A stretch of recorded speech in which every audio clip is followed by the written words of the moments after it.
Greetings, spirit beings, greetings, supreme being. Welcome to Universal Peace Television. So, we're back with another broadcast for UPTV. This one is going to be about Cloudbusters. So I'm going to check what I can find, quite information about Cloudbusters. And we've already talked about colloidal silvers, mechanism of action in previous broadcasts. So now I'm going to focus more on the Cloudbusters. And I haven't prepared it very much, so I might first also download some royalty-free music that I like and go into the Cloudbusters.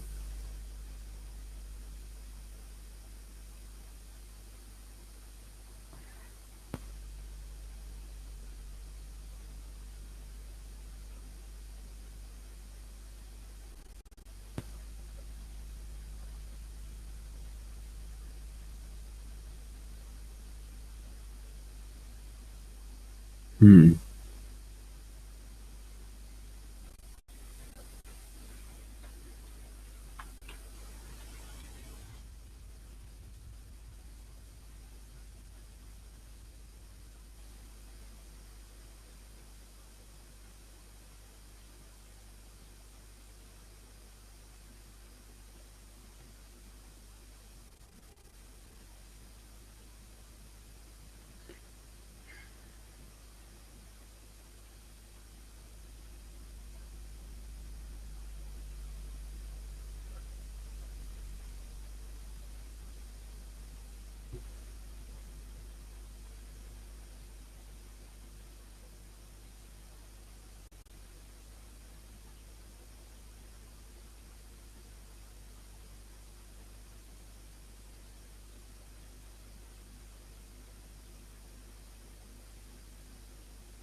Well, I'm not seeing the royalty-free Carmen Burana.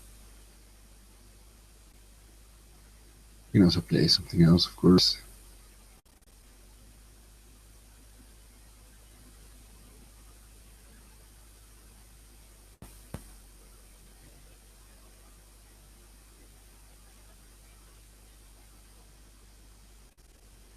Perhaps some other classical music than Beethoven's Ninth. Oh, at least it's classical.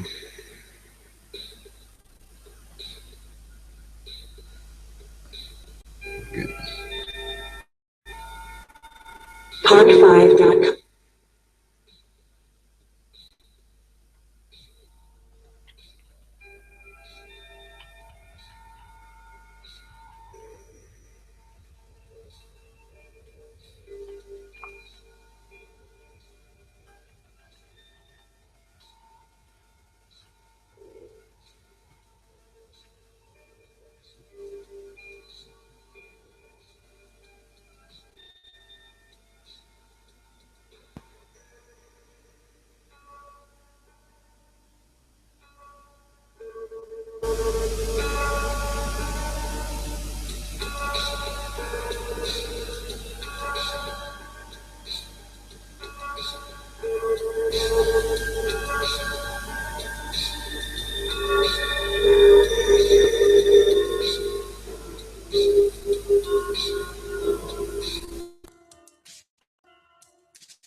Here is a video on how to make your own orgonite.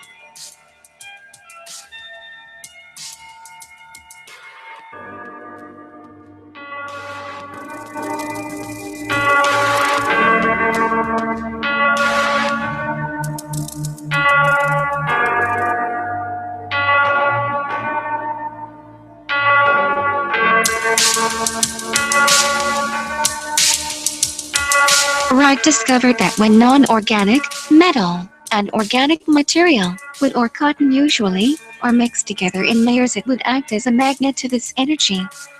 He developed big boxes of these mixtures of non-organic layers, metal sheets, and organic layers, wood, and placed his patients inside where they would receive high amounts of this organ life force in their bodies.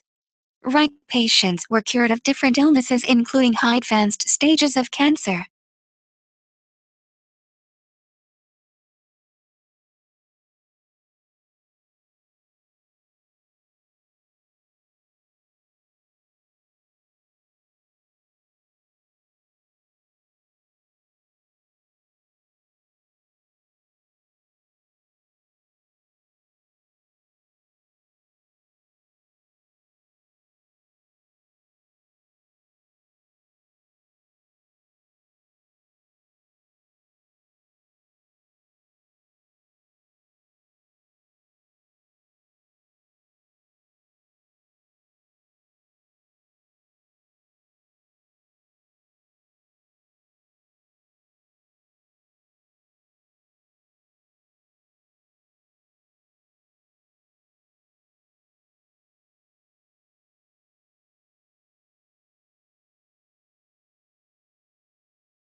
Cloudbuster and organ generator. How to disperse chemtrails. www.meditech.org/ Cloudbuster _ampersand_organ_machine.html.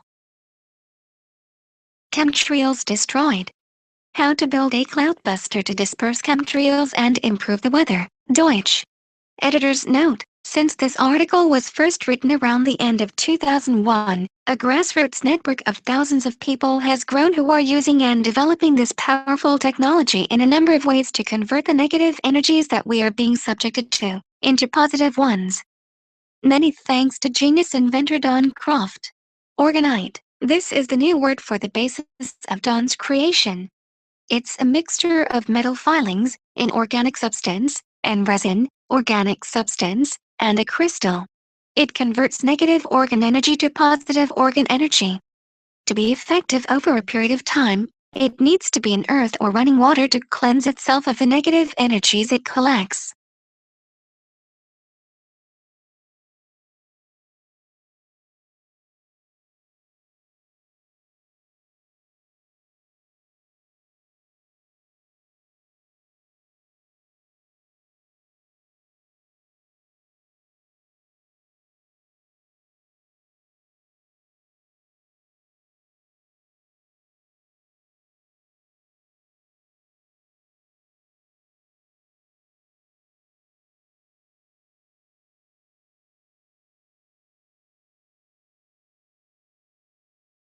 A cloudbuster, or cloudbuster, is a scientific device designed by Austrian psychoanalyst Wilhelm Reich, which Reich said could produce rain by manipulating what he called ORgone energy present in the atmosphere.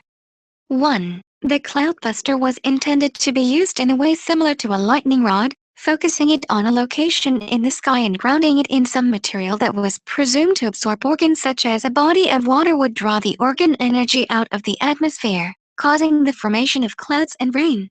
Reich conducted dozens of experiments with the cloudbuster, calling the research cosmic ORgone engineering. 1.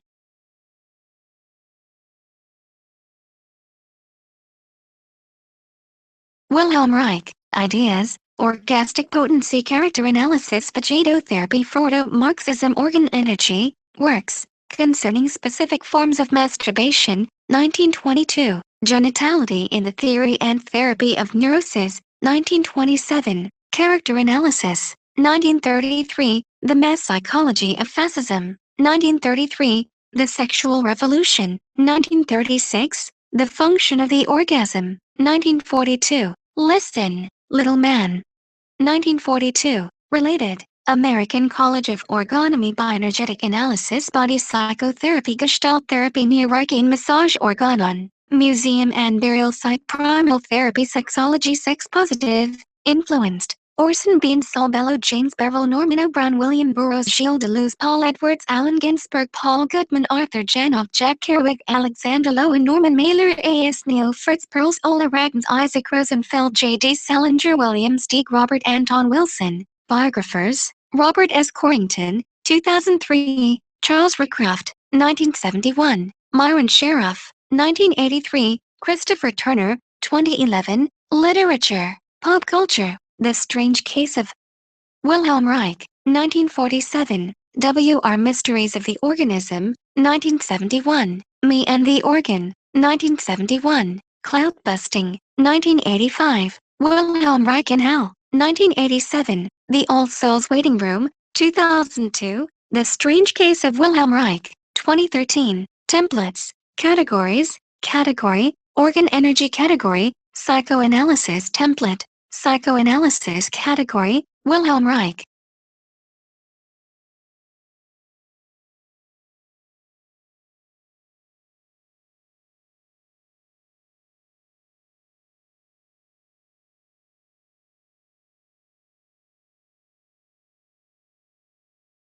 Cloudbusting is a song that was written, produced and performed by the British singer Kate Bush. 1. It was the second single released from her number 1 1985 album Hounds of Love. Cloudbusting peaked at number 20 in the UK singles chart. The song is about the very close relationship between psychologist and philosopher Wilhelm Reich and his young son, Peter, told from the point of view of the mature Peter.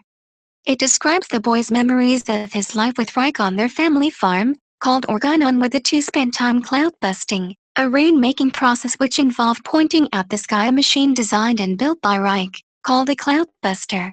The lyric further describes Wilhelm Reich's abrupt arrest and imprisonment, the pain of loss the young Peter felt, and his helplessness at being unable to protect his father. The song was inspired by Peter Reich's 1973 memoir, A Book of Dreams, which Bush read and found deeply moving. 2. In a retrospective review of the single, AllMusic journalist Amy Hansen praised the song for its magnificence and hypnotic magic effects. Hansen wrote, "Safety and danger are threaded through this song, via both the thoughtful lyric and a compulsive cello-driven melody." 3. Even more startling, but hardly surprising, is the ease with which Bush was able to capture the moment when a child first realizes that adults are fallible.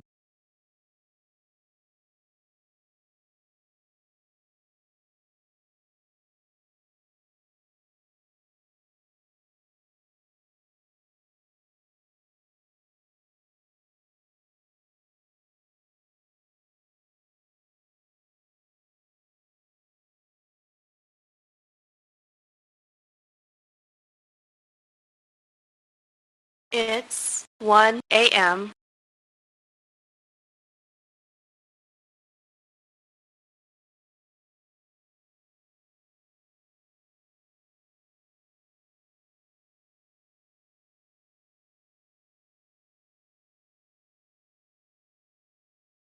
Love, work and knowledge are the wellsprings of our life. They should also govern it. His personal motto. The German phrase is found in the preamble of Charakteranalyse, 1971-1933. The English translation was used at least as early as a function of the orgasm, 1948, a translation of Die Funktion des Orgasmus, 1927.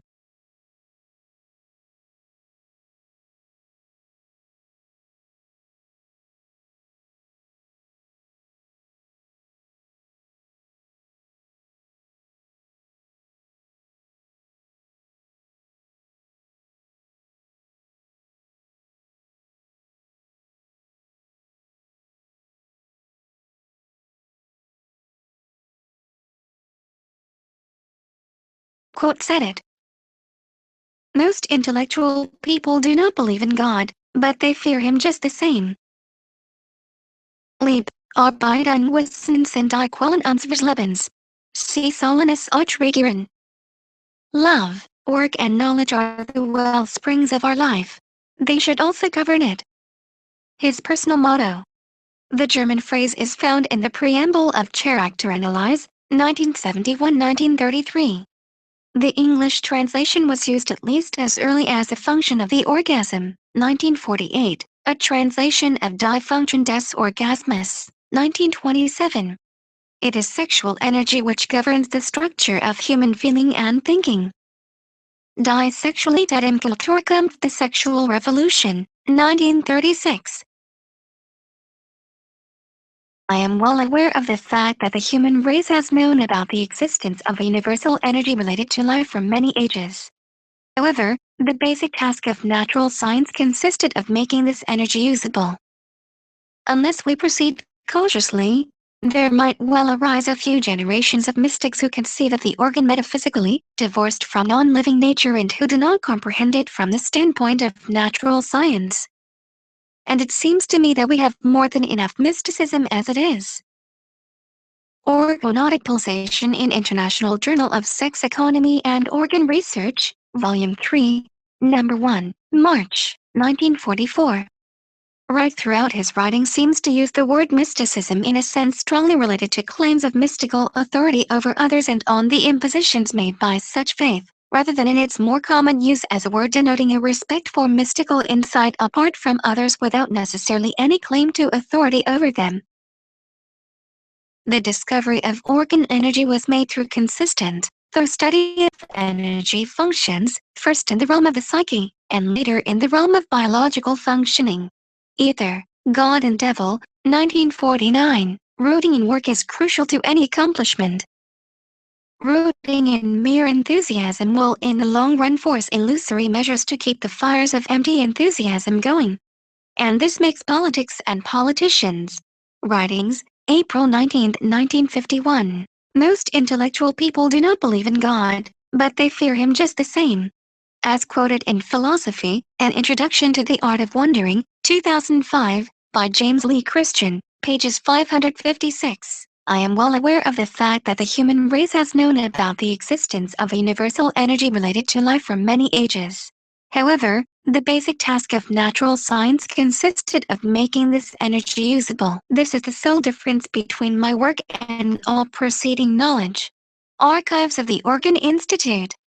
Quoted in the New American Medicine in Journal of the Minshift Institute, 2002, The Function of the Orgasm, 1927, edit, Die Funktion des Orgasmus, zur Psychopathologie und zur Soziologie des Geschlechtslebens, 1927. Psychic illnesses are the result of a disturbance of the natural capacity for love. The vital energies regulate themselves naturally without compulsive duty or compulsive morality, both of which are sure signs of existing antisocial impulses.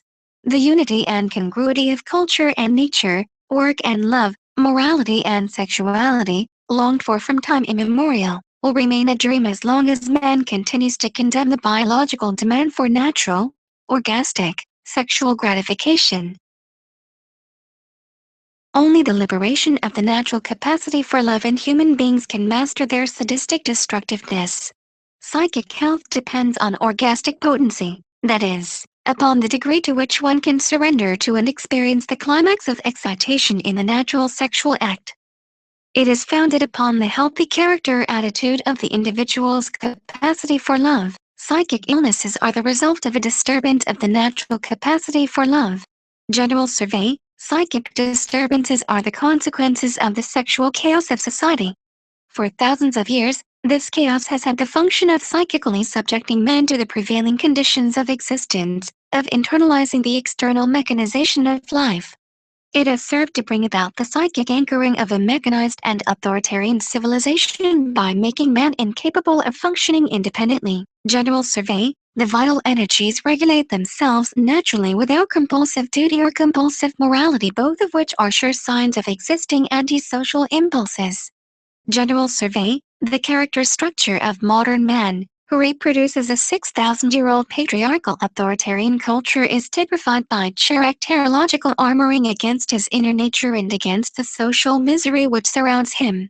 This characterological armoring of the character is the basis of isolation, indigence, craving for authority, fear of responsibility, mystic longing, sexual misery, and neurotically impotent rebelliousness.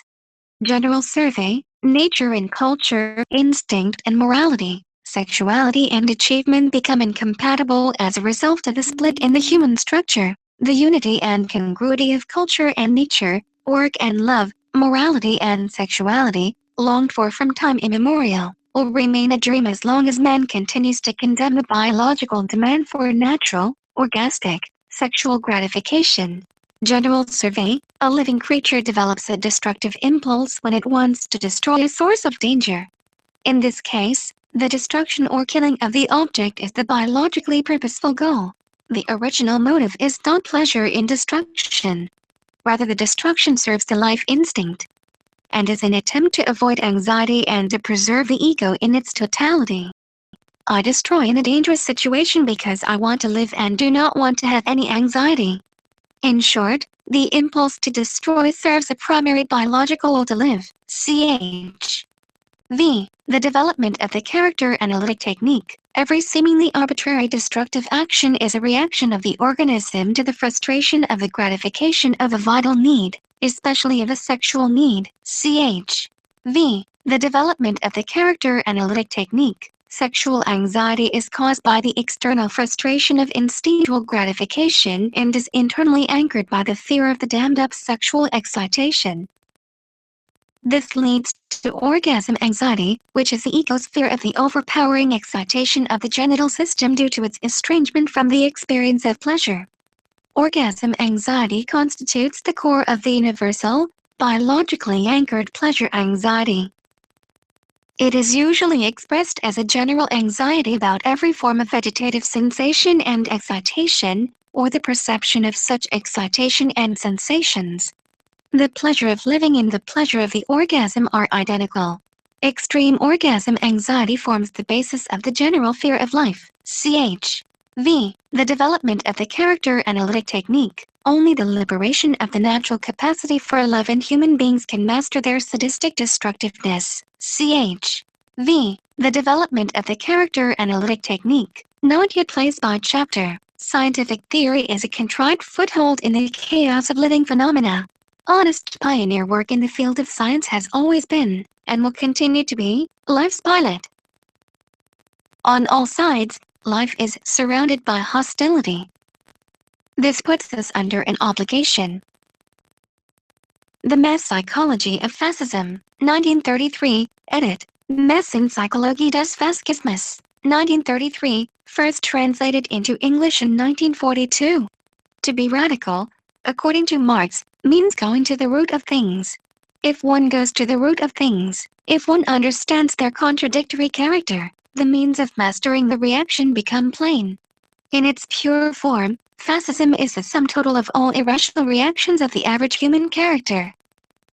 To the narrow-minded sociologist who lacks the courage to recognize the enormous role played by the irrational in human history, the fascist race theory appears as nothing but an imperialistic interest or even a mere prejudice.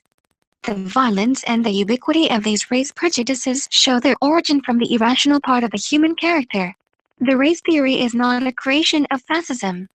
No, Fascism is a creation of race hatred and its politically organized expression. Correspondingly, there is a German, Italian, Spanish, Anglo-Saxon, Jewish and Arabian fascism. Preface to the third edition, August 1942. In the strictly Marxist sense, there is not even in Soviet Russia a state socialism but a state capitalism. According to Marx, the social condition capitalism does not consist in the existence of individual capitalists, but in the existence of a specific capitalist mode of production, that is, in the production of exchange values instead of use values, in wage work of the masses and in the production of surplus value, which is appropriated by the state or the private owners, and not by the society of working people. In this strictly Marxist sense, the capitalistic system continues to exist in Russia, and it will continue to exist as long as the masses of people continue to lack responsibility and to crave authority. Preface to the third edition, August 1942. The elimination of individual capitalists and the replacement of private capitalism by state capitalism in Russia has not in the least altered the typical helpless and authoritarian character structure of the masses of people. Preface to the third edition, August 1942. The suppression of natural sexual gratification leads to various kinds of substitute gratifications. It is obvious that the fascist mass pestilence, with its background of thousands of years, cannot be mastered with social measures corresponding to the past 300 years. The discovery of the natural biological work democracy and international human intercourse is the answer to fascism. This will be no less true even if not one of the living sex economists, organ biophysicists or work democrats should live to see its general functioning and its victory over the irrationalism in social life. Preface to the third edition, August 1942. Revolutionary practice in any field of human existence develops by itself if one comprehends the contradictions in every new process. It consists in siding with those forces which act in the direction of progressive development. To be radical, according to Marx, means going to the root of things. If one goes to the root of things, if one understands their contradictory character, the means of mastering the reaction become plain. Ch1. Ideology as material power. Section 1. The divergence of ideology and economic situation. The suppression of natural sexual gratification leads to various kinds of substitute gratifications.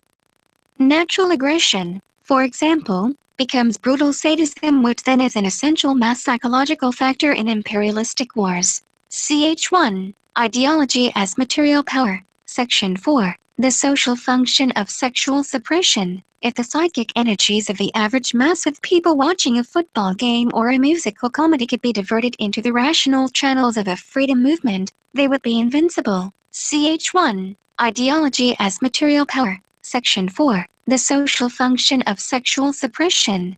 Natural work democracy is politically neither left nor right. It embraces anyone who does the work. For this reason, its orientation is only and alone forward.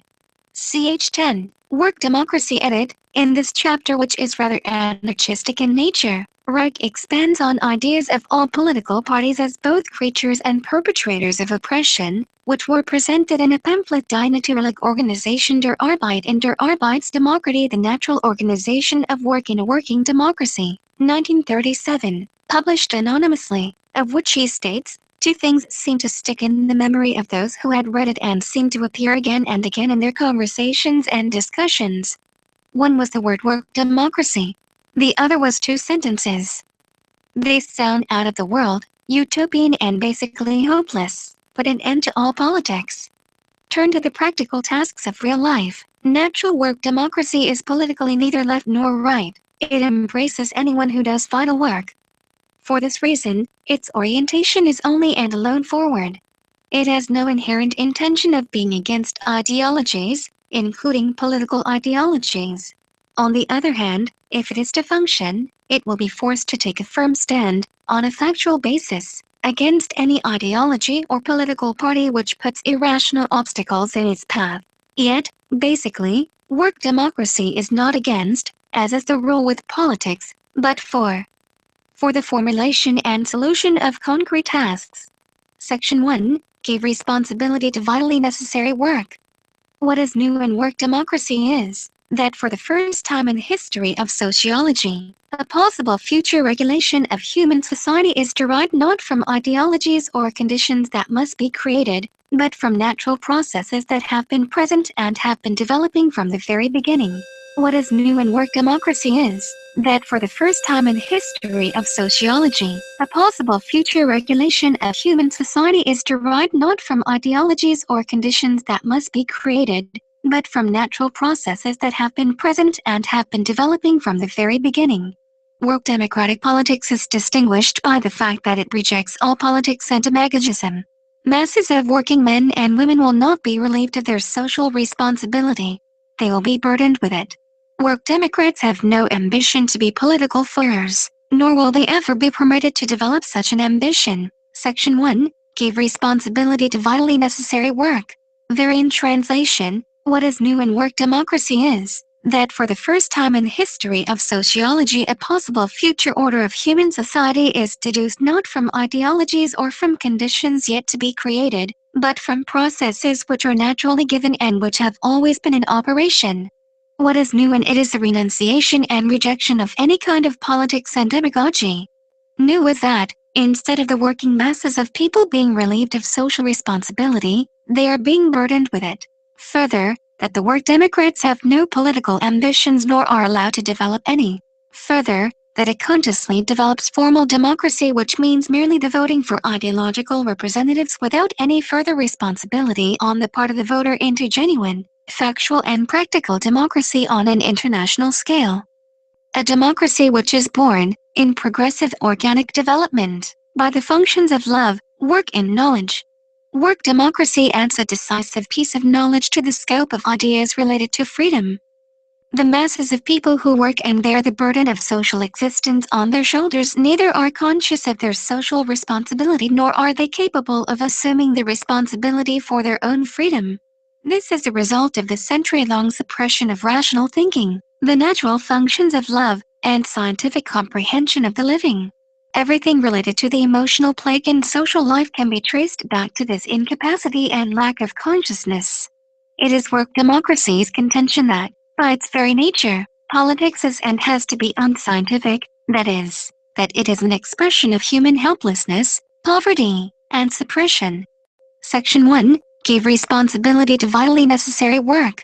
Therein translation, work democracy introduces into liberal thinking a decisive new insight. The working masses who carry the burden of social existence are not conscious of their social responsibility.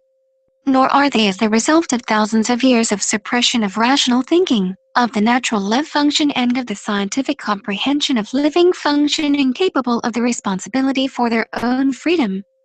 Another insight contributed by work democracy is the finding that politics is in itself and of necessity unscientific. It is an expression of human helplessness, impoverishment and suppression.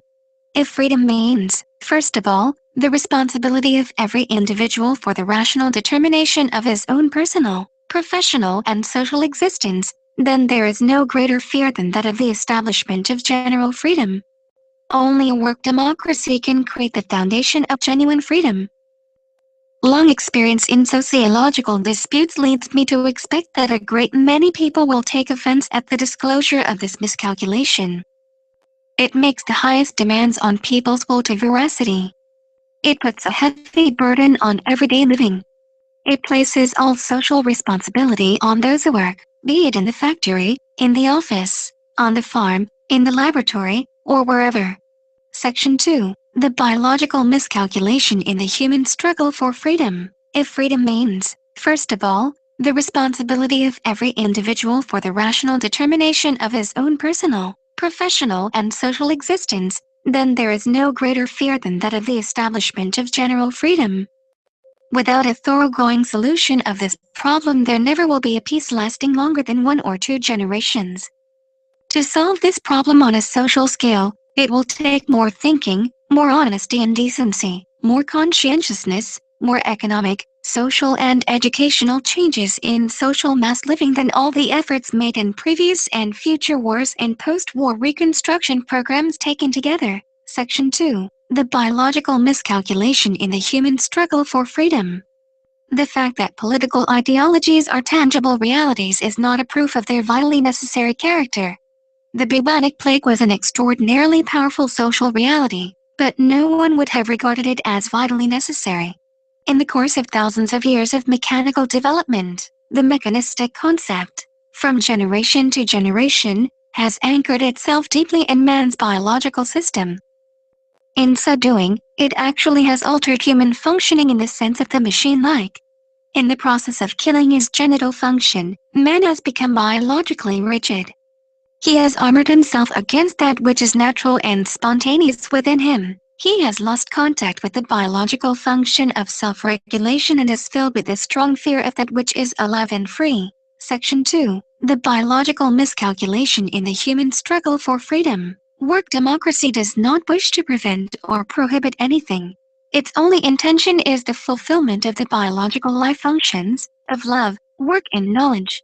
Section 3. Work democracy versus politics. The natural social forces for the mastery of the emotional plague.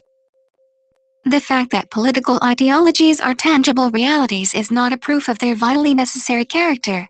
The bubonic plague was an extraordinarily powerful social reality, but no one would have regarded it as vitally necessary. Section 3. Work democracy versus politics. The natural social forces for the mastery of the emotional plague. Therein translation, the fact that political ideologies are tangible, active realities does not prove their necessity. The bubonic plague was an extremely potent social reality. But nobody would have argued that, because it existed, it was necessary and nothing should be done about it. It is an essential part of our social tragedy that people, like farmers, the industrial workers, medical profession, etc., influence the social process not only by their work, but also and even predominantly by political ideologies. For political activity hampers objective, rational activity. It splits professional organizations into warring ideological groups. It industrial workers, it restricts the work of the physician and harms the patients, etc. In brief, political activity prevents precisely what it pretends to achieve: peace, work, security, international cooperation, objective expression of opinion, freedom of belief, etc. Section 3. Work democracy versus politics. The natural social forces for the mastery of the emotional plague. The cry for freedom is a sign of suppression. It will not cease to ring as long as man feels himself captive. Man is fundamentally an animal. Animals, as distinct from man, are not machine-like, not sadistic. Their societies, within the same species, are incomparably more peaceful than those of man. The basic question, then, is, what has made the animal, man, degenerate into a machine? When I say animal, I do not mean anything bad, cruel or base. I am stating a biological fact. Man has developed the peculiar concept that he is not an animal at all, but, well, man. A creature which long since has shed that which is bad, which is animal. He demarcates himself in all possible ways from the bad animal and points, in proof of his being better, to culture and civilization which distinguish him from the animal. He shows, in his whole behavior, his theories of values, his moral philosophies, his monkey trials and such, that he does not want to be reminded of the fact that basically he is an animal, furthermore, which has much more in common with the animal than with that being which he asserts to be and dreams of being. The theory of the German Übermensch has this origin. Man shows by his maliciousness, his inability to live in peace with his kind, his wars, that what distinguishes him from the other animals is only his unbounded sadism and the mechanical trinity of the authoritarian concept of life, mechanistic science and the machine. If one looks at the results of civilization as they present themselves over long periods of time, one finds that these contentions of man are not only erroneous. More than that, they seem to be made expressly for the purpose of making man forget that he is an animal. Section 3. Work democracy versus politics. The natural social forces for the mastery of the emotional plague. The cry for freedom is a sign of suppression. It will not cease to ring as long as man feels himself captive. As diverse as the cries for freedom may be, Basically, they all express one and the same thing: the intolerability of the rigidity and the machine-like institutions which create a sharp conflict with the natural feelings for life. Not until there is a social order in which all cries for freedom subside will man have overcome his biological and social crippling, will he have attained genuine freedom. Not until man is willing to recognize his animal nature in the good sense of the word will he create genuine culture. Section 3. Work democracy versus politics. The natural social forces for the mastery of the emotional plague.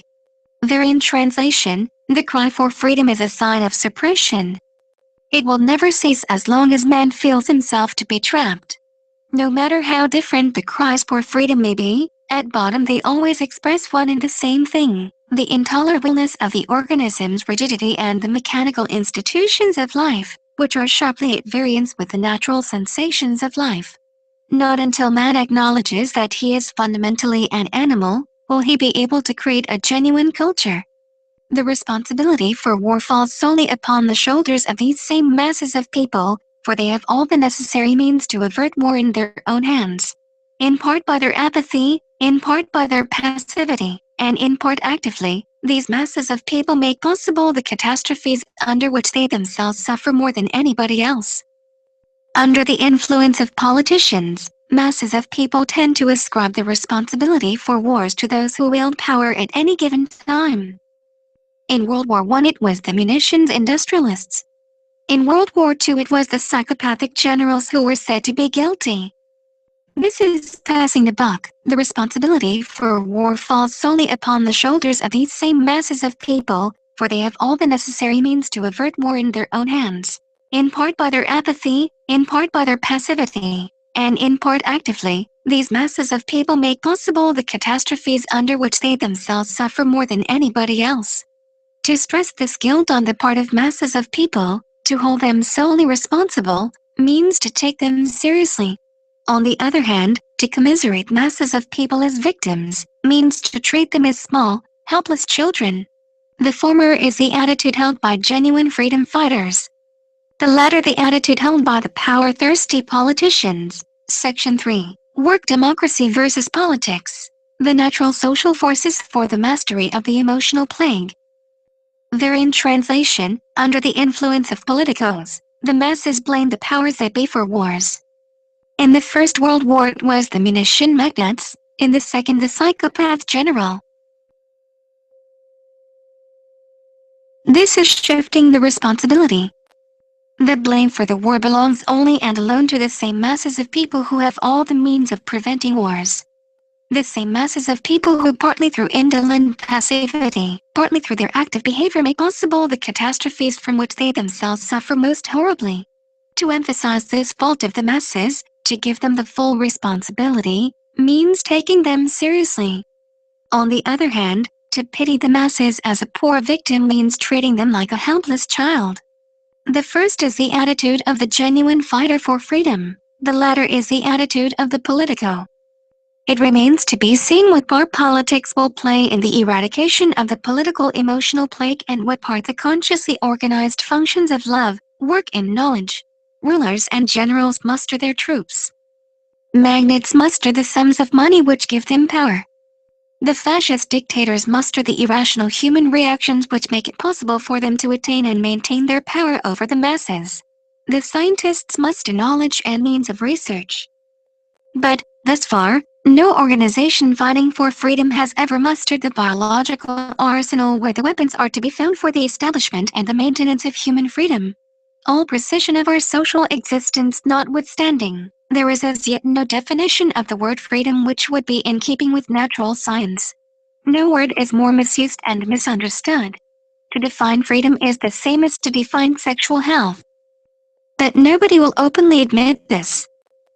The efficacy of personal and social freedom is connected with anxiety and guilt feelings.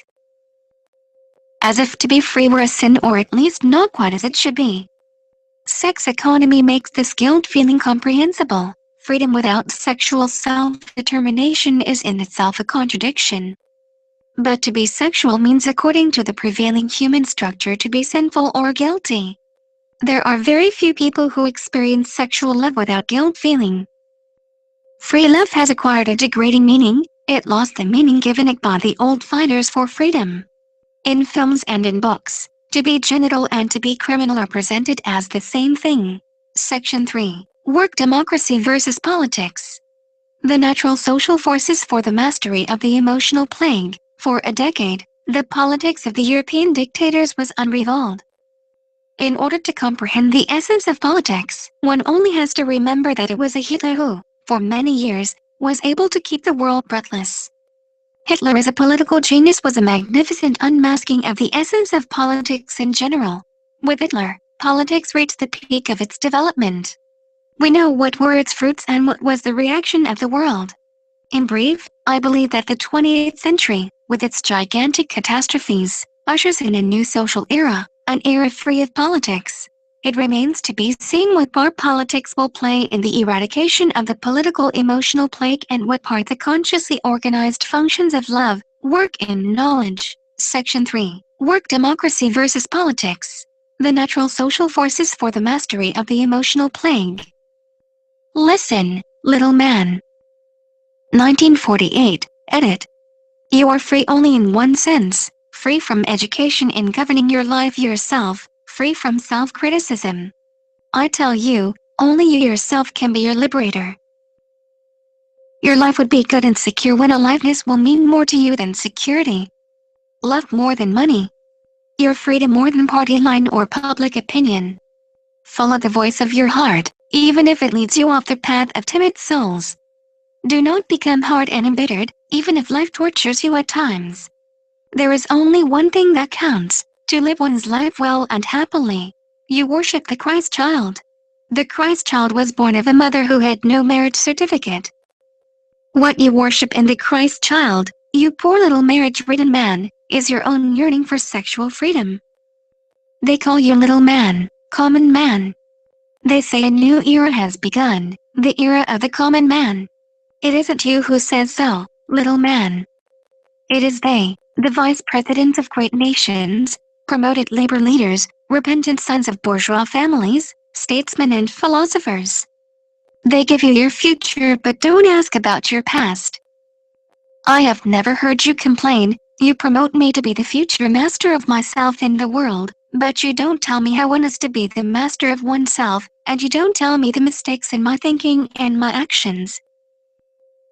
Every physician, shoemaker, mechanic or educator must know his shortcomings if he is to do his work and make his living. For some decades, you have begun to play a governing role on this earth. It is on your thinking and your actions that the future of humanity depends. But your teachers and masters do not tell you how you really think and are. Nobody dares to voice the one criticism of you which could make you capable of governing your own fate. You are free only in one sense, free from education in governing your life yourself, free from self-criticism. You let men in power assume power for the little man. But you yourself remain silent. You give men in power or impotent people with evil intentions the power to represent you.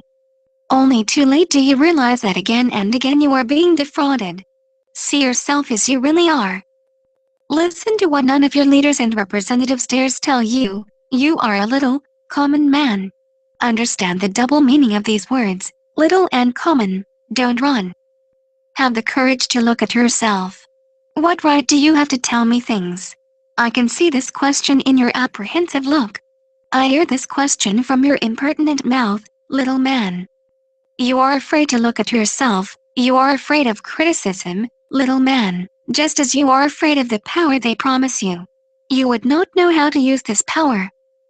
You dare not think that you ever might experience yourself differently, free instead of cowed, open instead of tactical, living openly instead of like a thief in the night. You despise yourself, little man.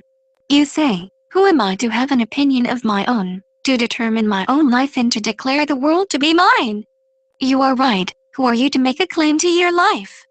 You are different from the really great man in only one thing. The great man, at one time, also was a very little man, but he developed one important ability. He learned to see where he was small in his thinking and actions.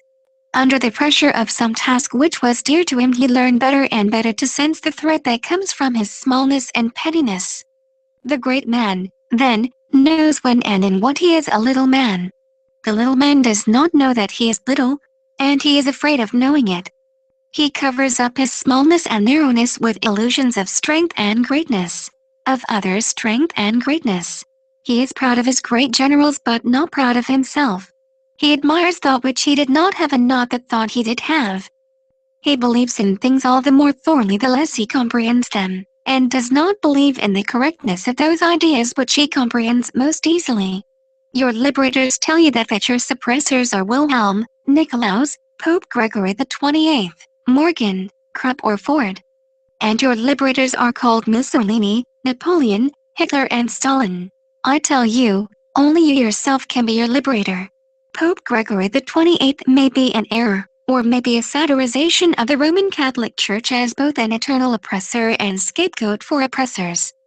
There are as yet only 16 popes who have been named Gregory. This sentence makes me hesitate. I contend to be a fighter for pureness and truth. I hesitate, because I am afraid of you and your attitude towards truth. To say the truth about you is dangerous to life. My intellect tells me, tell the truth at any cost. The little man in me says, it is stupid to expose oneself to the little man, to put oneself at his mercy. The little man does not want to hear the truth about himself. He does not want the great responsibility which is his. He wants to remain a little man. He wants to remain a little man, or wants to become a little great man. He wants to become rich, or party leader, or commander of a legion, or secretary of the Society for the Abolition of Vice. But he does not want to assume responsibility for his work. You are afraid of life, little man, deathly afraid. You will murder it in the belief of doing it for the sake of socialism, or the state, or national honor, or the glory of God. The kindly individual believes all people are kindly and act accordingly. The plague individual believes that all people lie, swindle, steal and crave power. Clearly, then, the living is at a disadvantage and in danger. You beg for happiness in life, but security is more important to you, even if it costs you your spine or your life. Your life would be good and secure when aliveness will mean more to you than security. Love more than money. Your freedom more than party line or public opinion. When your thinking will be in harmony with your feelings. When the teachers of your children will be better paid than the politicians. When you will have more respect for the love between man and woman than for a marriage license. You will no longer believe that you don't count. You will know and advocate your knowledge that you are the bearer of human society. Don't run away. Don't be afraid. It is not so terrible to be the responsible bearer of human society. Inflated leaders would have no soldiers and no arms if you clearly knew, and stood up for your knowledge, that a field has to yield wheat and a factory furniture or shoes, and not arms. You are great, little man, when you are not small and petty. You are great when you carry on your trade lovingly, when you enjoy carving and building and painting and decorating and sewing, when you enjoy the blue sky and the deer and the dew and music and dancing, your growing children and the beautiful body of your woman or your man, when you learn to understand and think about life. Follow the voice of your heart, even if it leads you off the path of timid souls. Do not become hard and embittered, even if life tortures you at times. There is only one thing that counts, to live one's life well and happily. Ether, God and Devil, 1949, edit. The absolute and static were even taken over by such dynamically oriented psychological schools as the Freudian in the form of the permanent unconscious ideas. In Jung, the unconscious psychic life was enlarged to the static racial unconscious and to the static collective unconscious. Along with the static viewpoint, these psychologies took over the idea of guilt, even after their separation from philosophy. In so doing, they fell into a cul-de-sac from which there was no way out. On Jungian psychology, in CH2, the two basic pillars of human thinking, God and Ether. Response to FDA complaint, 1954, edit. Response to the FDA's complaint for injunction, February 22, 1954. Man's right to know, to learn, to inquire, to make bona fide errors, to investigate human emotions must, by all means, be safe, if the word freedom should ever be more than an empty political slogan. No man-made law ever, no matter whether derived from the past or projected onto a distant, unforeseeable future, can or should ever be empowered to claim that it is greater than the natural law from which it stems and to which it must inevitably return in the eternal rhythm of creation and decline of all things natural. This is valid, no matter whether we speak in terms such as God, natural law, cosmic primordial force, ether or cosmic organ energy. The present critical state of international human affairs requires security and safety from nuisance interferences with efforts toward full, honest, determined clarification of man's relationship to nature within and without himself. In other words, his relationship to the law of nature. It is not permissible either morally, legally, or factually, to force a natural scientist to expose his scientific results and methods of basic research in court. This point is accentuated in a world crisis where biopic men hold in their hands power over ruined, destitute multitudes. Inquiry in the realm of basic natural law is outside the judicial domain of this or any other kind of social administration anywhere on this globe. In any land, nation, or region, man's right to know, to learn, to inquire, to make bona fide errors, to investigate human emotions must, by all means, be safe, if the word freedom should ever be more than an empty political slogan. Wikiquote logo SVGQOTD November 3, 2007 sound file. My discovery of the life energy is today widely known nearly all over the globe, in hundreds of institutions, whether acclaimed or cursed. It can no longer be stopped by anyone, no matter what happens to me. Contact with Space, 1957, edit. Has the melting pot of interplanetary society already been created on our own planet, as the melting pot of all Earth nations was established in the USA 190 years ago? On March 20, 1956, 10 p.m. A thought of a very remote possibility entered my mind, which I fear will never leave me again. Am I a spaceman? Do I belong to a new race on Earth, bred by men from outer space and embraces with Earth women? Are my children offspring of the first interplanetary race? Has the melting pot of interplanetary society already been created on our own planet, as the melting pot of all Earth nations was established in the USA 190 years ago? What inspired this thought? It was seeing the science fiction film The Day the Earth Stood Still, about a spaceman who comes to Earth in a flying saucer to save us from self-destruction in a nuclear war. All through the film I had a distinct impression that it was a bit of my story which was depicted there. Even the actors' expressions and looks reminded me and others of myself as I had appeared 15 to 20 years ago. It is not beyond actual possibilities that men from outer space have landed, or will in the future land, on Earth and have begun to breathe here for whatever reason they may have had. Easy contact was made on that fateful day with what obviously turned out to be a heretofore unknown type of UFO. I had hesitated for weeks to turn my cloudbuster pipes toward a star, as if I had known that some of the blinking lights hanging in the sky were not planets or fixed stars but space machines. With the fading out of the two stars, the cloudbuster had suddenly changed into a spatula gun. From then onward too, our approach to the problem of space became positive, affirmative, confident in using our carefully screened data. I had directed draw pipes, connected with a deep well, toward an ordinary star, and the start had faded out 4 times. There was no mistake about it. 3 more people had seen it. There was only one conclusion. The thing we had drawn from was not a star.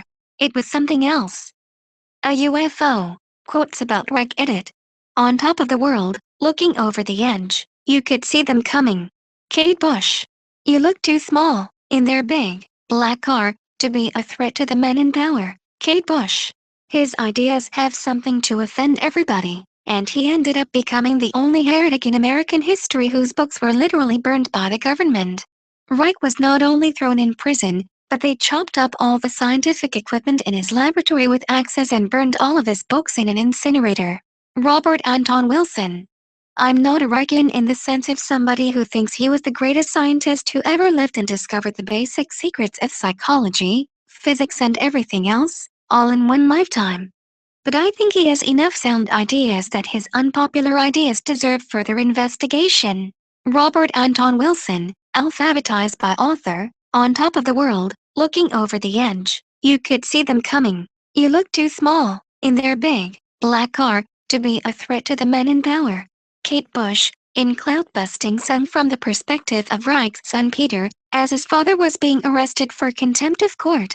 A woman stopped by ORgone to meet the man she said had saved her life. She had been diagnosed as having incurable cancer, she told Reich. Accepting her fate, she had put her affairs in order and decided to enjoy what life was left to her. But then she heard about his accumulator and tried it. Now the cancer was gone. Ross says that Reich listened to the woman's story, then told her bluntly, "I didn't save your life. You changed your life when you thought you were going to die. You started to have fun, to let out the things you had kept pressed down inside you. You saved your life." Ross paused and looked sad for the only time in the interview. "I can't see to this day," he said, "how the FDA called that man a fraud." Tim Clark, recounting an anecdote of Tom Ross, in The Doctor Who Made It Rain by in Yankee Magazine, September 1989, pages 134. "He was a friendly man. He didn't act higher than you. You could talk to him, joke with him, except when he was working. Then no interruptions." Tom Ross, a handyman for Reich, as quoted in The Doctor Who Made It Rain by Tim Clark in Yankee Magazine, September 1989, pages 75. "I tried the accumulators, but I didn't feel anything. The doctor would ask me about it. You still don't feel anything, Mr. Ross? And I'd say, maybe it's like Christian Science, you have to believe in it. Then he'd say, you don't see a spring here, do you?"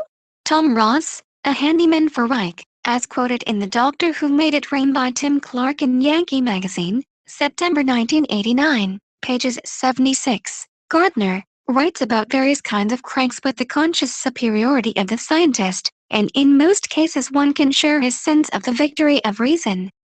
But after half a dozen chapters this non-stop superiority begins to irritate. You begin to wonder about the standards that make him so certain he is always right. He asserts that the scientist, unlike the crank, does his best to remain open-minded. So how can he be so sure that no sane person has ever seen a flying saucer, or used a dowsing rod to locate water? And that all the people he disagrees with are unbalanced fanatics? A colleague of the positivist philosopher A.J. Ayer once remarked wryly, "I wish I was as certain of anything as he seems to be about everything." Martin Gardner produces the same feeling. Colin Wilson in The Quest for Wilhelm Reich, pages 2-3. Dr. Wilhelm Reich was condemned for unscientific claims by the Food and Drug Administration in 1956 because of his theories about sexual freedom and his discovery of an alleged organ energy. He quickly became the most world-famous victim of the FDA's quest to impose one true faith on medical practice in the United States, because the feds not only destroyed all the equipment in Dr. Reich's experimental laboratory but burned all his books too, in an incinerator, and then they put him in jail where he died of a heart attack. Since many disapprove of this unconstitutional way of silencing heresy, Dr. Reich has remained a center of controversy. In addition to his biophysical heresies, Dr. Reich vastly offended many people by his sociological theory, which holds that fascism is just an exaggerated form of the basic structure of sex-negative societies and has existed under other names in every civilization based on sexual repression. In this theory, the character and muscular armor of the average citizen is submissive, and frightened attitude anchored in body reflexes causes the average person to want a strong authority figure above them.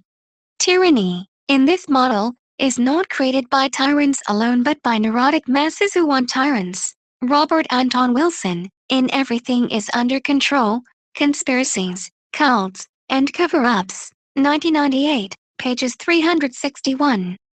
Some of Wilson's account of the suppression of Reich's ideas and work are technically exaggerative, though many of Reich's books mentioning his concepts of organ energy and the organ accumulators of his laboratory were destroyed. The destruction of his equipment and books was not actually total.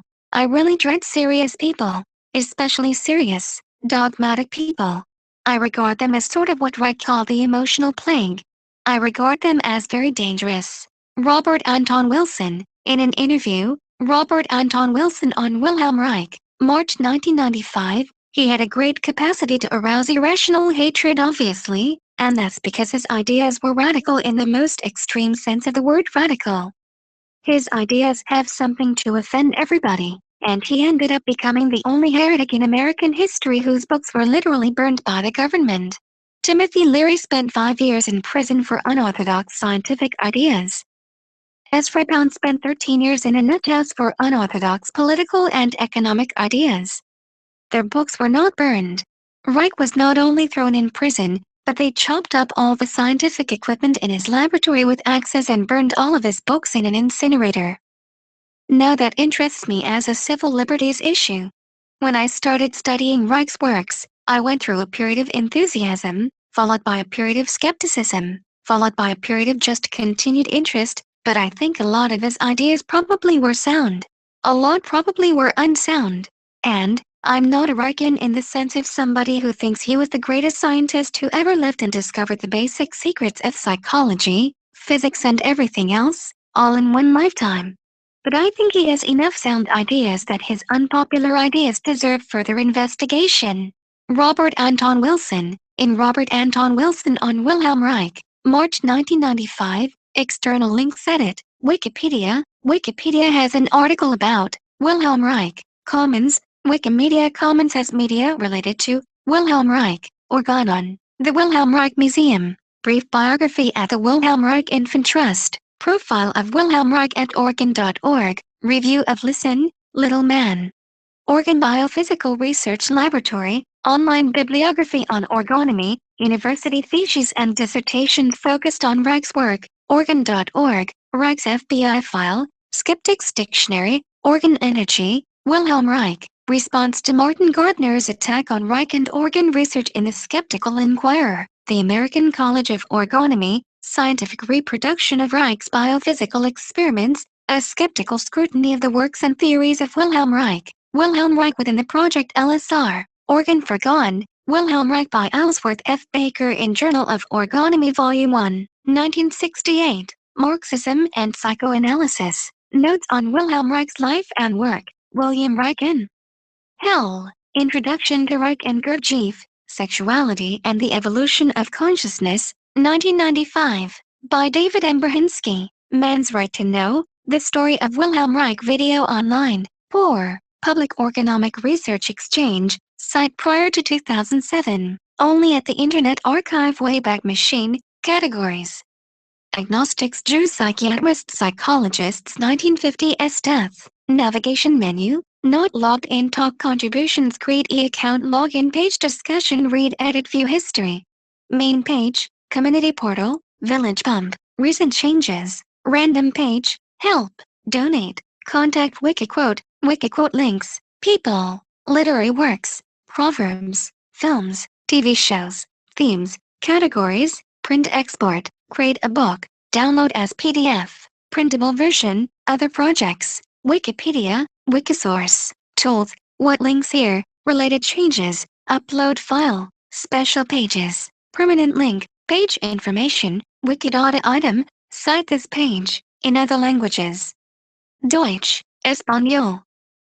By Commander X. Commander X delves into the secret time travel experiments of Nikola Tesla.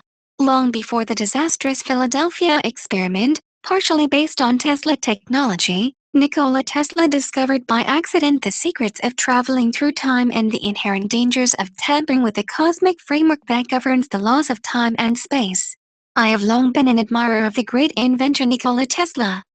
That should come to no surprise to anyone who has read some of my previous books. Here was a man whose genius was far beyond the great minds of his day. He had an intellect that at times seemed almost unearthly. I suppose this is why some have speculated that such a remarkable individual could not have sprung from the bosom of Mother Earth, but instead was the product of extraterrestrial intervention. I must admit that for a while the idea that Nikola Tesla was not of this planet held a certain appeal to me. It would certainly answer a lot of questions about this enigmatic man, but of course it would also create even more questions that would be impossible to answer in my lifetime. So I was finally left with the simplest explanation on the true origins of Nikola Tesla. I have concluded he was an extraordinary human, the likes we so rarely see. My primary schooling was bereft of any education of Tesla or his great achievements. His name, in its absence, spoke of dark conspiracies and downright thievery. In public, only the Tesla coil stands out in honor of its namesake, but few know of the person for whom it is christened. Textbooks held no place between its pages for this great man, and teachers really uttered his name. Thankfully, some have come to recognize the great injustice that has been done to Tesla and have found a place in some classrooms to teach his history. I think it would be safe to say that Nikola Tesla was the man who invented the 20th century. But a mystery remains. A mystery that has been diabolical in its treachery not only to Nikola Tesla, but to humanity as a whole. We know that the United States Patent Office granted patents to many of Tesla's inventions. These were inventions that Tesla and his investors saw as potentially profitable. The AC motor is an excellent example of one of Tesla's inventions that changed the world. However, Tesla also invented an unknown number of other items that were never patented for one reason or another. Tesla had a keen sense of what would garner financial interest, but he also worked on and developed technology that was simply for his own curiosity. Of these inventions, we know practically nothing. Remarkable by any standard, Tesla's patents illuminate only his most purposive, practical work. As he often lamented, there just wasn't enough time to tame the racing of ideas in his head. So much had to be left incomplete. Some of the projects, achieving an ultra-high vacuum, a rocket engine design, experiments in directed beams and solar power, simply don't fit into the early 20th century. Frequently he was content to publish his findings without regard to priority or patentability. He introduced in this way the therapeutic method now called diathermy. Other ideas were simply written down with no attempt to patent or even publicize them. We now know that Tesla was interested and experimented in such wild ideas as free energy, anti-gravity, invisibility and even time travel. It's no surprise that Tesla in his day was loath to speak of these kinds of interests. After all, even today these areas of study still come under fire by some mainstream scientists, who refuse to use their imaginations and intellect, and scorn such interests with terms such as bad science and quackery. Tesla thought outside the box. In my years as a military intelligence operative, I came into contact with a number of top-secret programs that were either investigating, or, shockingly enough, actively using technology based on some of Tesla's wild ideas. Both the United States and Russia have active particle beam and RF, radio frequency, weaponry that has been in operation since the early 1970s, all as a result of Tesla's early 19th and 20th century experiments.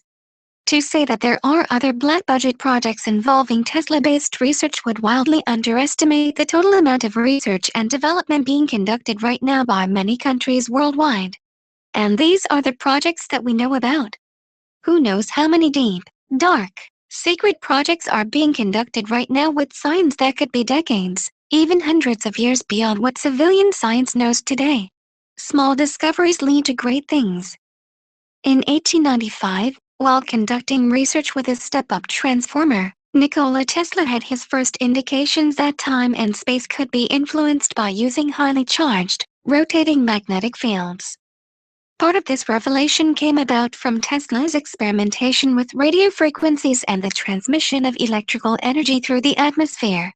Tesla's simple discovery would, years later, lead to the infamous Philadelphia experiment and the Montauk time travel projects. But even before these highly top-secret military programs came about, Tesla made some fascinating discoveries on the nature of time and the real possibilities of time travel. With these experiments in high-voltage electricity and magnetic fields, Tesla discovered that time and space could be breached, or warped, creating a doorway that could lead to other time frames. But with this monumental discovery, Tesla also discovered, through personal experience, the very real dangers inherent with time travel. Tesla's first brush with time travel came in March 1895. A reporter for the New York Herald wrote on March 13 that he came across the inventor in a small cafe, looking shaken after being hit by 3.5 million volts. "I am afraid," said Tesla, "that you won't find me a pleasant companion tonight. The fact is I was almost killed today. The spark jumped 3 feet through the air and struck me here on the right shoulder. If my assistant had not turned off the current instantly, it might have been the end of me." Tesla, on contact with the resonating electromagnetic charge, found himself outside his time reference. He reported that he could see the immediate past, present and future, all at once. but he was paralyzed within the electromagnetic field, unable to help himself. His assistant, by turning off the current, released Tesla before any permanent damage was done. A repeat of this very incident would occur years later during the It's Philadelphia 2 experiment. a.m. Unfortunate. Physics of reality manipulation. Montauk, March 15, 2001. All rights reserved. Here, you will be given a crash course on some basic physical principles behind invisibility, anti-gravity, time travel, and teleportation. This article seeks to explain how such feats have been achieved by covert research sectors of the military. The Philadelphia experiment, which concluded in 1943, and Montauk Project 40 years later, were famous cases where these seemingly science fiction technologies have been successfully put to the test, albeit with horrific consequences. Summary of the Philadelphia experiment. The Philadelphia experiment was part of a larger project called Project Rainbow, whose purpose was induction of radar invisibility in Navy ships. In the Philadelphia experiment, tests were performed upon the USS Eldridge, a WWI Navy destroyer. Research indicates that large degaussing coils were placed around the ship, between bulkheads, sides, and on deck, forming in essence a three-dimensional coil array with each coil at right angles to another. An additional fourth coil provided a random background field. When electricity of specific wave shape, frequencies, phase, and amplitude were pulsed into each of the three main coils, the ship suddenly lost its physical coherence, even to the point of invisibility as seen by observers at longer distances. It then disappeared altogether, teleported several hundred miles north, and came back in a matter of minutes. Upon inspection of the Eldridge after this event, men were found implanted in the ship's walls. Others walked around in a psychotic stupor, and the more unfortunate either burst into flames or vaporized when non-victims touched them physically. Very few on board survived in good health, but a close friend knew one such survivor and attests to the story's validity. This friend has passed on some critical information pertaining to how the Philadelphia experiment was conducted, from which some of the following theory is based. The main principle. Let's begin by discussing a few basic principles of physical reality vital in understanding how to manipulate it. Orthodox scientists have not been able to accomplish such feats because their education is a limited version of a more general theory where these phenomena are allowable. This is why you may not recognize some of these principles from what is remembered of your high school physics class. But if you read along, it will make sense. This will be kept simple, with non-technical terms and no math, so that anyone can understand this theory and add his own improvements where needed. The Hermetic axiom all is vibration is scientifically true since matter is made of electromagnetic waves. Matter, contrary to our eyes, is actually four-dimensional. It exists in a five-dimensional matrix of ether which provides a medium for electromagnetic waves to exist. This matrix is indeed five-dimensional, but the three-dimensional slice we see in this universe is so thin and moving through space. Each sea of ether is one universe or timeline, and parallel universes are stacked upon one another like flat pancakes to produce a six-dimensional stack correctly labeled as reality. The key to making matter invisible, sending it through space and time, or making it weightless is to utilize vibration in one of these dimensions. In 3D space, you can shake something back and forth, up and down, or left and right with few interesting effects.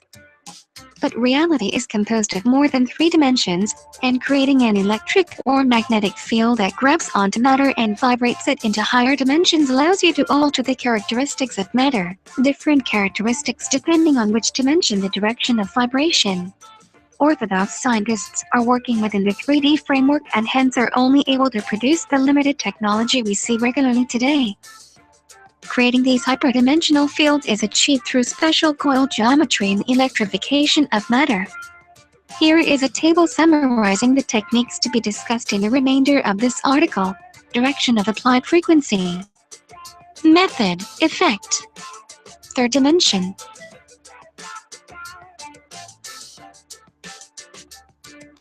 Electric and magnetic fields cross to produce a rotating gravity field coupled to light. Invisibility. Fourth dimension. XYZ coil creates fourth dimensional field coupled to target objects. Teleportation. Fifth dimension.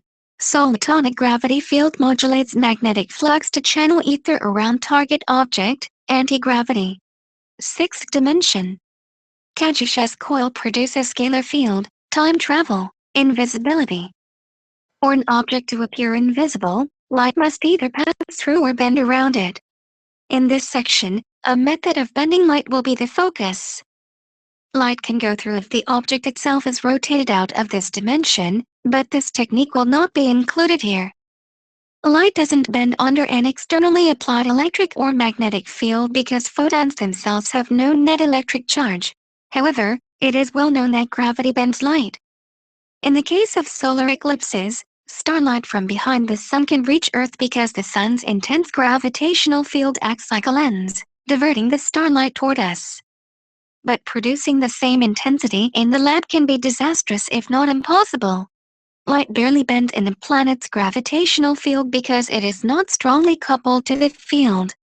Think of an opera singer and a crystal chalice. Unless the singer hits the right frequency, there will barely be adequate transfer of energy between the sound waves and chalice to shatter it. Likewise, the gravity of planets is static in comparison to light. For one to influence the other, resonance, matching in frequencies, must be achieved. As soon as you modulate or vibrate gravity, light bends like a straw under its influence. The closer you reach resonant frequency, the less intense the gravitational field needs to be. You may wonder how one modulates gravity. When an electric and magnetic field cross one another at right angles, gravity is produced in a direction perpendicular to both. Fig. 1. By modulating either the magnetic or electric field, you get a gravitational field vibrating at the same frequency. Doing so is an easy task when using either alternating current to electrify an object or energize a coil. Fig. 1. Therefore, a light-bending object requires an oscillating, rotating gravitational field so that incoming light meets this field, follows it all the way to the other side, and leaves to continue its path. Let's examine one example fitting this criteria. Take the case of a charged spherical object immersed in a magnetic field. Fig. 2. If you plot the gravity vector, knowing it is at right angles to both electric and magnetic fields, you will find that it rotates around the object like a vortex. Fig. 3. To modulate this field, it is better to alternate the electric component using a Tesla coil since its high voltage high frequency ensures good field strength and closeness of charge to the object. This closeness is due to the skin effect where high-frequency electricity tends to travel on the skin of an object rather than through it. The magnetic field can be produced by a Helmholtz coil, Fig. 4, or just a single loop of wire.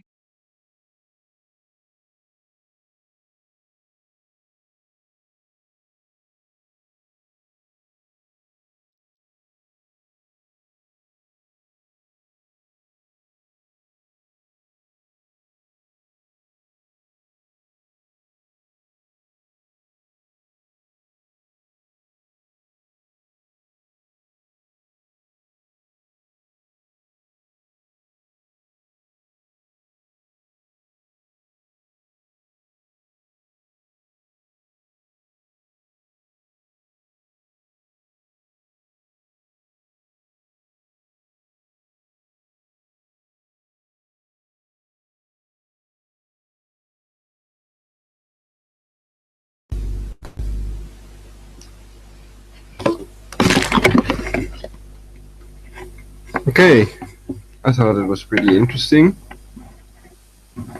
Uh,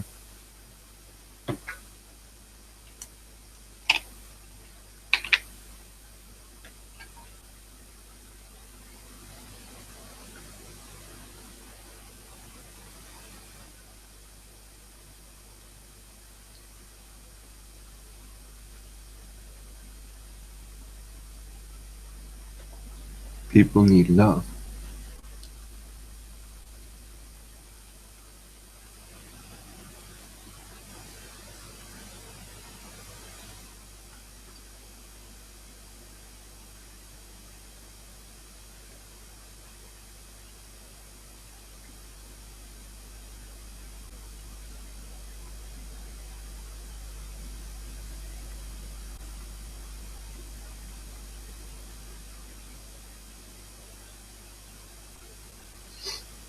So I think perhaps more frequency research needs to be done.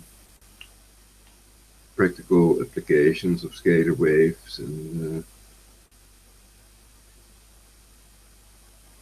leaking the information to the public.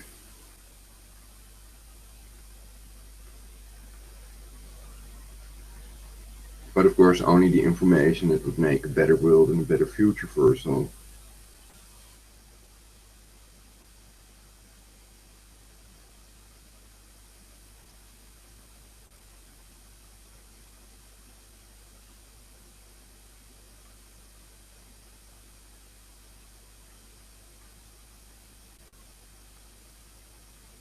I have not built the saucer myself, I haven't tested it.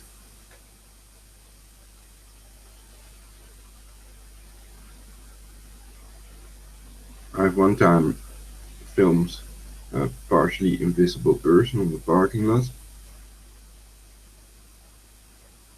The same type of thing Michael Jackson supposedly had in his house.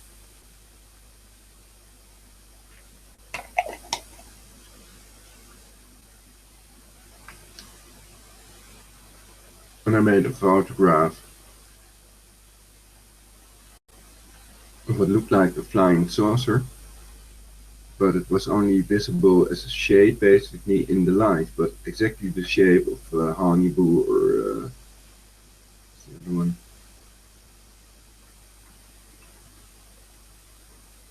Thule. So I think they may have saucers. And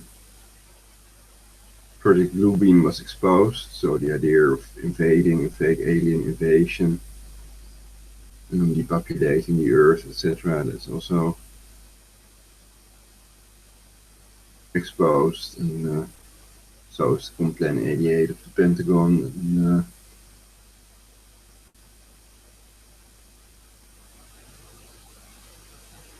possible World War plans, or depopulation plans that I'm usually talking about and trying to find out what the next step will be. If they've given up on depopulation and now concentrating more on the finding of a permanent cure against aging.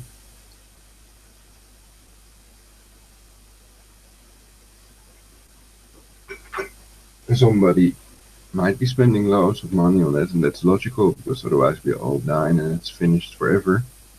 I don't believe in any hereafter and all that.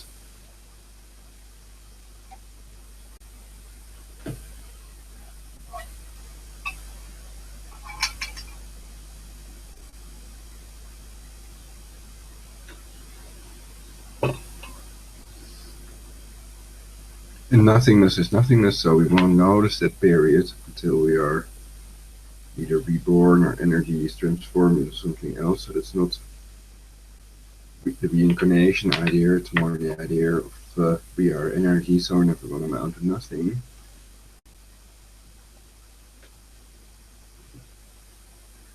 So protect your brain, that's important.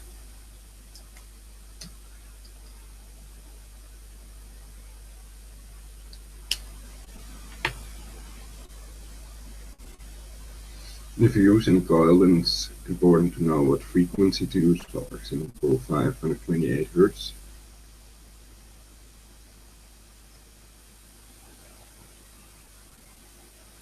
In relation to this, cymatics are interesting. Shapes, sound, makes. When you put, for example, sand on a plate and put it on a speaker, then if you start making sound, all kinds of shapes are formed. In that way, you might also be able to discover frequencies that have reality-altering effects.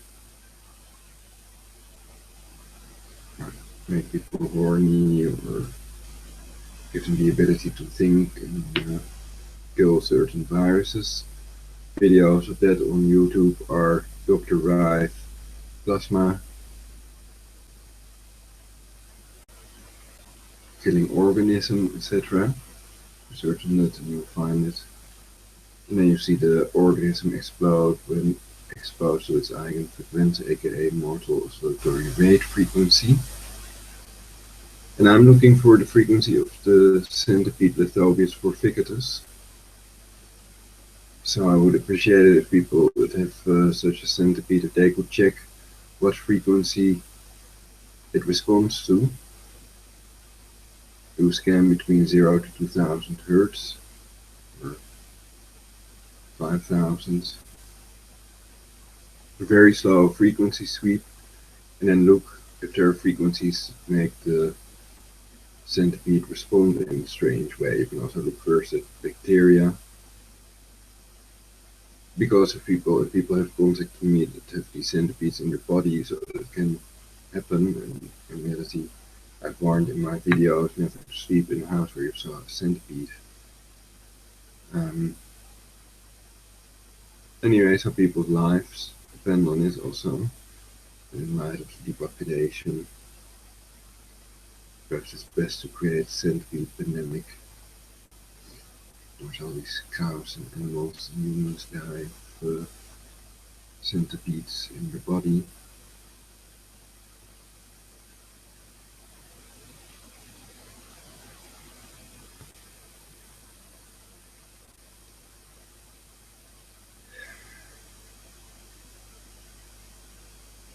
Anyway, people have contacted me that think they have these centipedes in their body, and then it's better if they try some frequency rather than chemical cancer-causing drugs or other things that could be healing, like the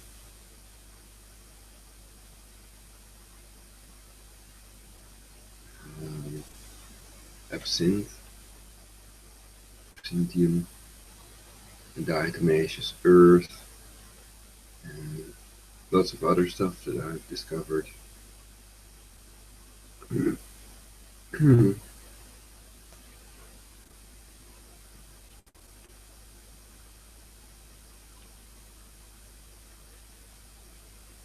That they make even more money from us with the chemicals, cancer-causing drugs. Anyway,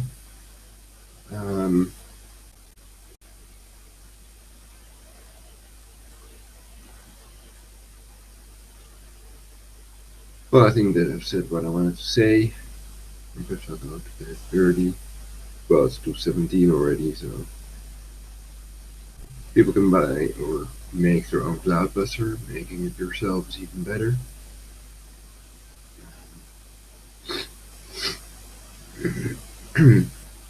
So it's organic and inorganic material, and then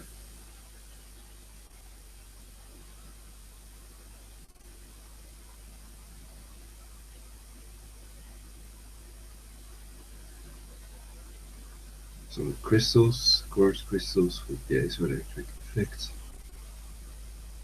But also without crystals it works, and ORgone is measurable, and there are more scientific articles that I might go into some more in the future. And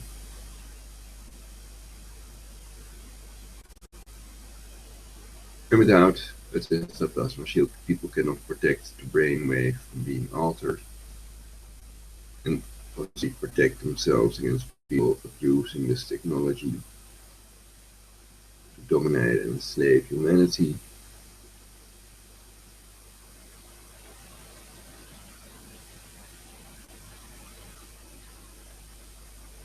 So, I'm signing up for universal peace. They stopped my camera for a last time. I look kind of weird on this one.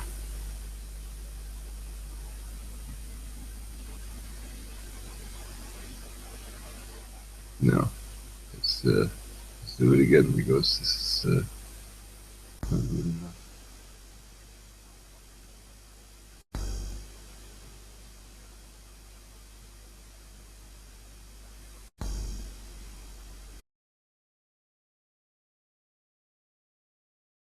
I can sign off. I hope you enjoyed my broadcast. Please watch other previous broadcasts I made for more important information, and spread the info, and like and subscribe to my video. Um,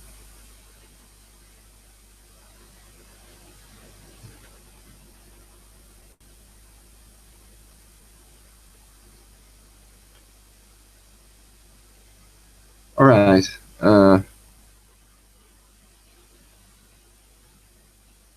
Yeah, I hope you all have universal peace and love, and lots of sex, and